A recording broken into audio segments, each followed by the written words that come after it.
Cordial saludo, bienvenidos a este análisis sobre el proyecto educativo institucional, más conocido como PEI. Hoy vamos a descubrir un poquito cómo pasar de un documento un tanto burocrático a una verdadera transformación escolar. Por lo menos eso es lo que se busca. Aquí vamos a entender el PEI como una carta de navegación fundamental para la autonomía y la gestión estratégica en la escuela de hoy. Entonces, para entender el presente, debemos también mirar un poquito atrás, es decir, a finales del siglo XX, el modelo de escuela isla va a colapsar. Entonces pasamos de un sistema centralizado, donde solo se ejecutaban normas, a una reforma que va a buscar calidad y va a buscar autonomía.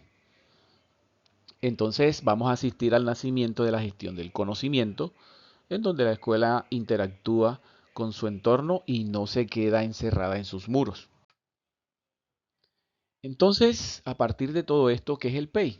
Pues es mucho más que un documento guardado en una oficina de los directivos docentes. Va a ser una brújula institucional porque de hecho me va a guiar. Es el instrumento que va a dotar de sentido la gestión escolar y también va a evitar la improvisación y de hecho va a responder también directamente a las necesidades de los educandos y a todo su contexto local. En esencia, va a ser la identidad de la escuela.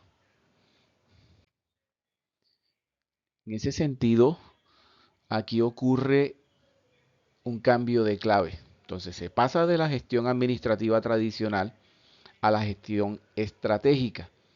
Mientras el viejo modelo era un poquito jerárquico o era bastante jerárquico y veía al docente como un ejecutor pasivo, el modelo de PEI va a proponer una organización abierta al aprendizaje horizontal, donde los maestros son o van a ser los actores estratégicos y quizás co-investigadores integrados con su comunidad. Toda la comunidad educativa va a ser el espacio en el cual inclusive les va a servir como insumo para investigar la realidad del estudiante, la realidad institucional.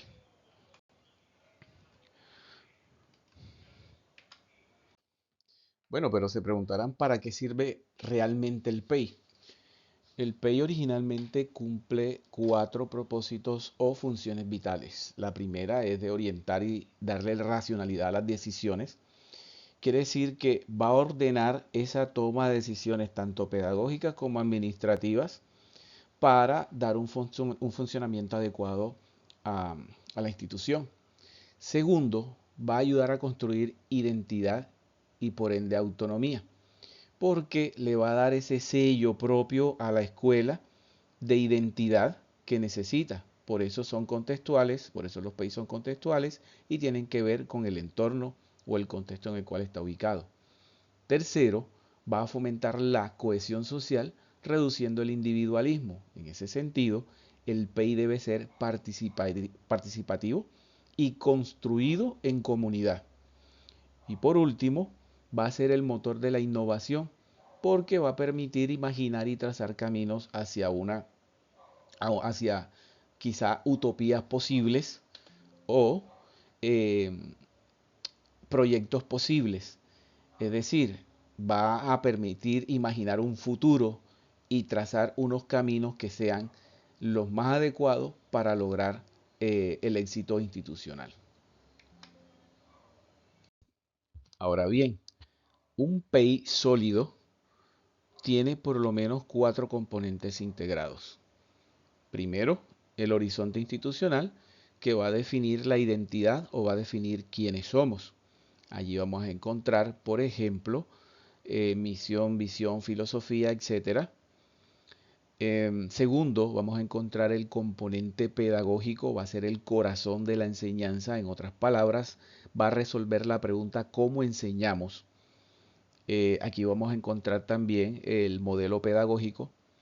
Tercero, el componente administrativo que va a servir de soporte y va a responder a la pregunta ¿qué recursos tenemos? Y cuarto, el componente comunitario que va a regular cómo nos relacionamos.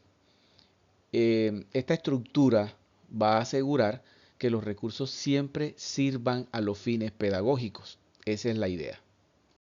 A propósito del componente de identidad, aquí tenemos el horizonte institucional que va a responder precisamente a esas preguntas de cuál es nuestra misión, qué visión tenemos a futuro, qué valores nos guían. Aquí entonces se va a definir lo que algunos llaman como que el sello educativo, o en otras palabras, lo que le da identidad a cada institución educativa. Esos rasgos son distintivos, ya sean ambientales, artísticos, tecnológicos, que hacen únicos el entorno en el cual está la institución educativa. Porque al final, sin una identidad clara, cualquier estrategia pedagógica va a carecer de dirección. En cuanto al componente pedagógico, se supone que viene a ser la columna vertebral de todo ese sistema, porque ahí se concreta el acto educativo en el aula. Aquí entonces se define el modelo pedagógico, el plan de estudios y los proyectos transversales. Un punto crítico en este apartado va a ser el sistema de evaluación. El docente debe alinear su práctica diaria con esos criterios para que la escuela hable un solo idioma educativo. En otras palabras, aunque tenga autonomía para el sistema de evaluación, ese sistema de evaluación debe ser preciso en el aula de clases, debe estar alineado con lo que establece el PEI. Bueno, para que la pedagogía funcione, necesitamos un soporte. Ese soporte va a estar compuesto por la gestión administrativa que va a asegurar el talento humano y los recursos materiales. Y por otro lado, vamos a tener la gestión comunitaria a través del manual de convivencia y la participación social, que garantizan o deberían garantizar un ambiente eh, inclusivo y seguro donde el aprendizaje sea posible. De esta manera, los docentes o los aspirantes, en este caso al concurso docente, a ingreso a la carrera docente, deben prestar especial atención porque el PEI solo cobra vida a través del docente. Es decir, que quien dinamiza realmente el PEI va a ser el docente en sí. Entonces, hay que dejar de ser instructores, que era lo del siglo XX pasado, a ser actores quizá político-pedagógicos, diseñadores curriculares, ya que la labor docente es la transposición didáctica, es decir, hacer que el modelo pedagógico salte del papel y se convierta en una realidad vibrante, en una realidad patente dentro del salón de clases. Sin embargo, a pesar de todo lo que se ha dicho, hay un peligro. ¿Cuál es el peligro? De que el PEI se convierta en un cuaderno, un libro de anaquel, de ahí de los estantes, solamente ahí de adorno. Entonces a veces existe esa desconexión entre la teoría y la práctica por falta de liderazgo, agobio laboral o resistencia al cambio. La planeación de la clase se vuelve eh, pasiva, vertical, y no se tiene en cuenta ni siquiera a veces el modelo pedagógico. Entonces tengo el modelo pedagógico dentro del PEI, pero vaciar esa realidad en una clase a veces es un reto bastante grande para los docentes, precisamente por los problemas que acabo de mencionar. Entonces hay que estar alertas con eso. Entonces el reto es evitar que el PEI sea solo una declaración quizá burocrática y más bien convertirlo en una herramienta de consulta inclusive diaria para manejar todo el proceso pedagógico. Porque a decir verdad, el PEI no se termina nunca de construir, es una construcción constante, es un texto vivo eh, que hay que estar resignificando, es un proceso permanente. Entonces va a iniciar con la sensibilización, sigue con la definición de identidad, pasa por un diagnóstico situacional honesto, es decir, construir o sintetizar esa realidad que está alrededor de la institución educativa.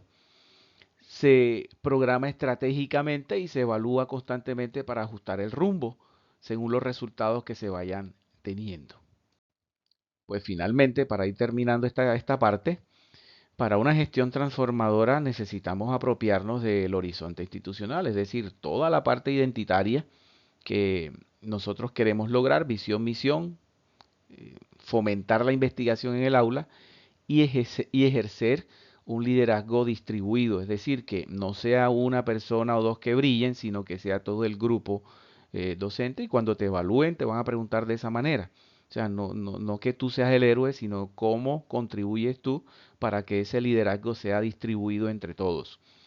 Entonces, recordar que la fuerza del PEI no está en lo bien redactado que esté, sino en su capacidad para unir voluntades hacia un futuro compartido dentro de un contexto específico.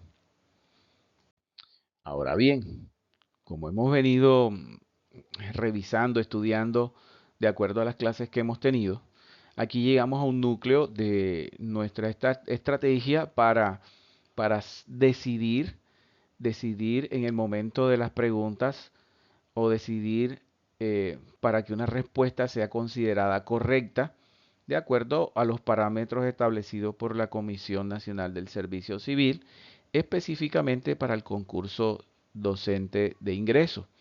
Entonces debe equilibrar, a mi manera de ver, y el análisis que se pueden hacer de las preguntas o de las simulaciones o de los simulacros, debe equilibrar perfectamente tres vectores. Primero, como lo he dicho anteriormente también, un vector legal, lo que dice la ley y lo que dicen los decretos. Segundo, el vector pedagógico, es decir, que la acción sea siempre formativa y no solo punitiva, de acuerdo a lo que se establece legalmente y lo que está condensado en los manuales de convivencia. Tercero, el vector institucional, que tiene que ver con la coherencia con el PEI.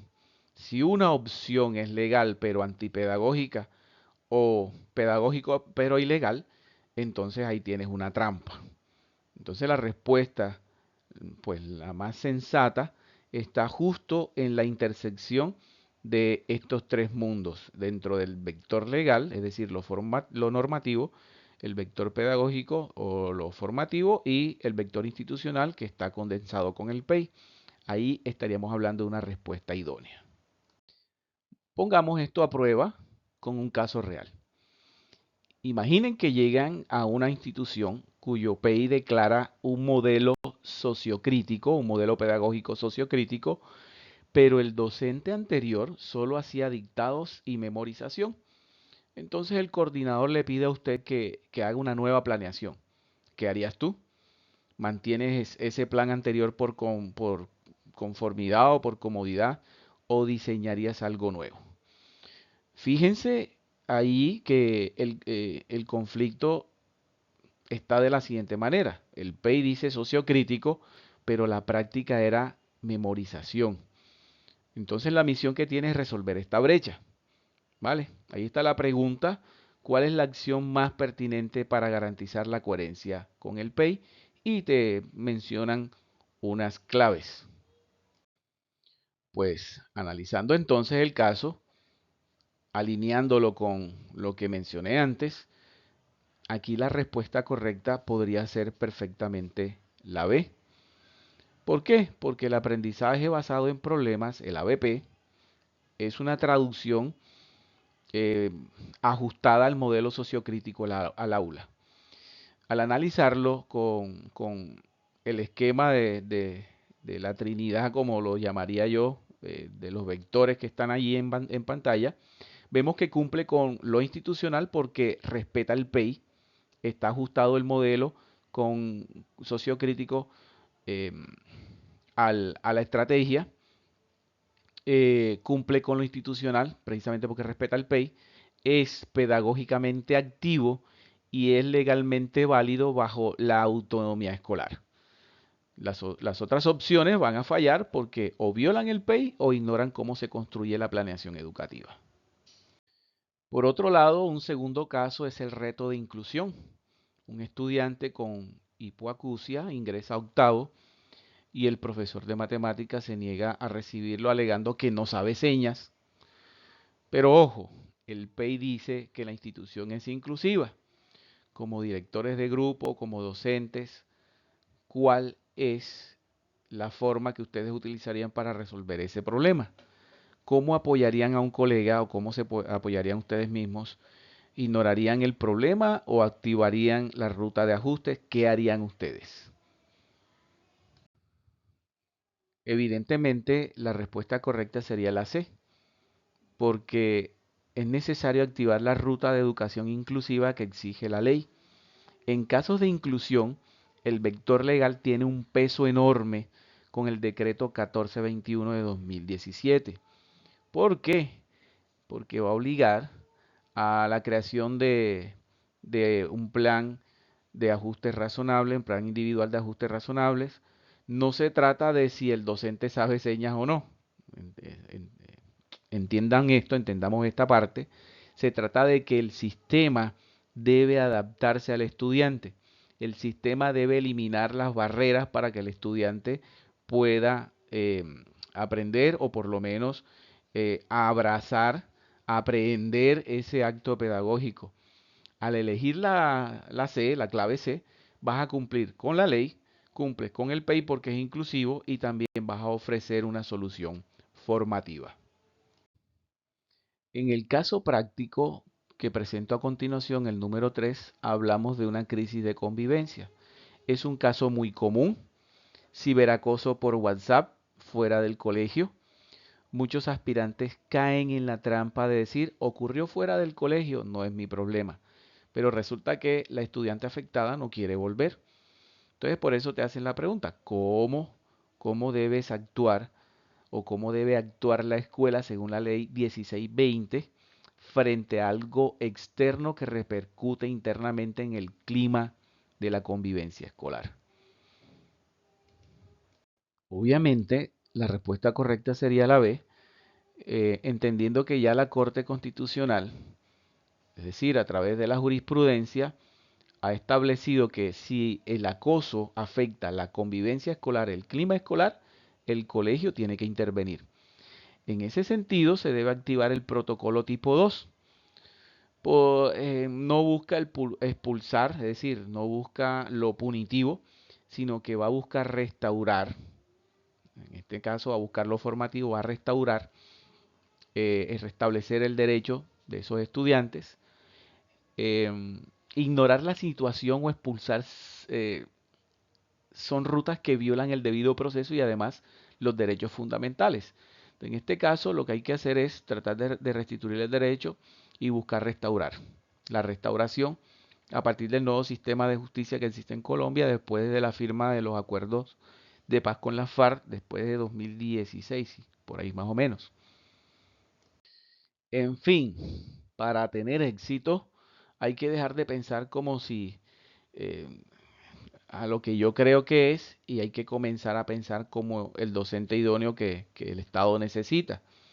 Por eso, antes de marcar cualquier opción, pasen su decisión por una lista de chequeo, una checklist estratégica. Primero, debes preguntarte si lo que vas a contestar se alinea con la filosofía del PEI eh, en el caso que se presente.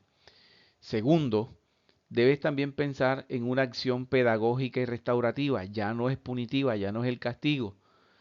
Y tercero, debes pensar que la decisión que tome debe ser para proteger los derechos fundamentales de los estudiantes. El último recurso, porque ya no hay otra opción, porque ya es muy grave y ya pasó al tipo 3 y no debe estar víctima y victimario, ya es la desescolarización o la expulsión, ya eso sí está dentro de manual de convivencia, pero lo esencial aquí es respetar el derecho a la educación, sí o sí. Entonces, ese checklist debe ser importante al momento de responder. Y no se nos olvide, finalmente, que el PEI no es un papel que debe ser aburrido, allí apartado en un estante o guardado y refundido en un archivo de computador. Más bien debemos dominar su lógica, porque no es solo un truco, o en este caso, no son trucos solamente para examen, debemos entender que la esencia del educador es el servicio público bien prestado y de calidad. Quiere decir que debe haber coherencia, inclusión, convivencia. Esos son los pilares que la Comisión Nacional del Servicio Civil busca para todos aquellos que están aspirando a ser docentes en Colombia. Entonces, dominar la estructura del PEI también es dominar la prueba. Que estén todos muy bien. Nos encontramos en la próxima.